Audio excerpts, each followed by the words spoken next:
بسم اللہ الرحمن الرحیم۔ شروع اللہ کے نام سے جو بڑا مہربان رحم والا۔ سیدنا عثمان رضی اللہ عنہ کے غلام ثانی کہتے ہیں کہ جب سیدنا عثمان بن عفان رضی اللہ عنہ کسی قبر کے پاس کھڑے ہوتے تو اس قدر روتے کہ ان کی داڑھی تر ہو جاتی۔ کسی نے ان سے کہا آپ جنت اور دوزخ کا ذکر بھی کرتے ہیں لیکن اس وقت تو اتنا نہیں روتے اور قبر کو دیکھ کر اس قدر روتے ہیں۔ انہوں نے کہا کہ رسول اللہ صلی اللہ علیہ وسلم نے فرمایا ہے قبر آخرت کی منزل میں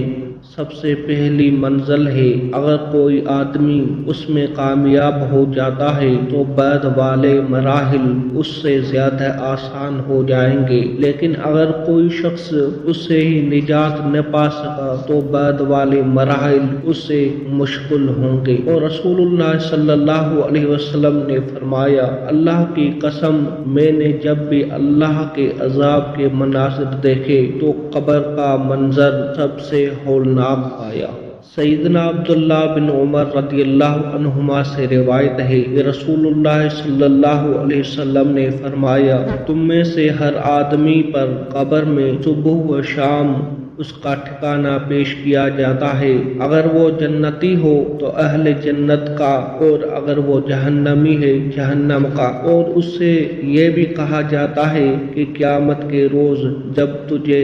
اٹھایا جائے گا تو یہ تیرا ٹھکانہ ہوگا۔ سیدنا ابو سعید خدری رضی اللہ عنہ کہتے ہیں میں رسول اللہ صلی اللہ علیہ وسلم کے ہمراہ ایک جنازہ میں شریک تھا۔ آپ صلی اللہ علیہ وسلم نے فرمایا لوگوں اس امت کو قبروں میں آزمایا جاتا ہے، جب انسان کو دفن کیا جاتا ہے اور اس کے ساتھی اس سے جدا ہوتے ہیں تو اس کے پاس ایک فرشتہ آتا ہے اور اس کے ہاتھ میں ایک گرز ہوتا ہے، وہ اس میت کو بٹھا کر پوچھتا ہے تم اس آدمی یعنی محمد رسول اللہ صلی اللہ علیہ وسلم کے بارے میں کیا کہتے ہو؟ اگر وہ مومن ہو تو وہ کہتا ہے میں گواہی دیتا ہوں کہ اللہ کے سوا کوئی معبود نہیں اور محمد صلی اللہ علیہ وسلم اس کے بندے اور رسول ہیں۔ یہ سن کر فرشتہ اس سے کہتا ہے تم نے سچ کہا۔ پھر اس میت کے لیے جہنم کی طرف سے ایک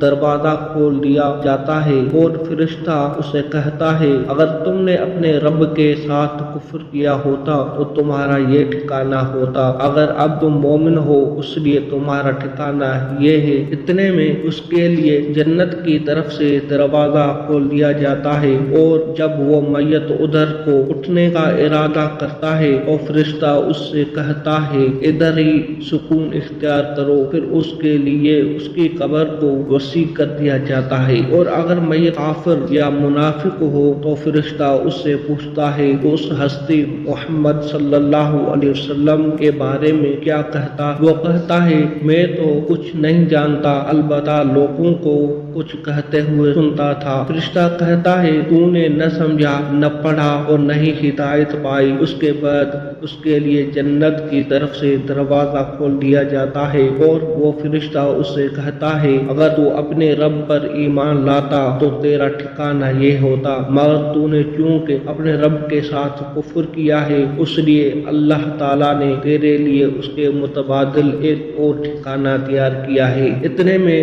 اس کے لیے جہنم کی طرف سے دروازہ کھول دیا جاتا ہے، پھر وہ فرشتہ اس کو گرز کی ایک زبردست ضرب لگاتا ہے جس کی آواز کو جن و انس کے علاوہ اللہ تعالیٰ کی ساری مخلوق سنتی ہے۔ یہ حدیث سن کر لوگوں نے کہا اے اللہ کے رسول جب فرشتہ ہاتھ میں گرز لے کر کسی آدمی کے ساتھ کھڑا ہوگا تو وہ حواس باختہ ہو جائے گا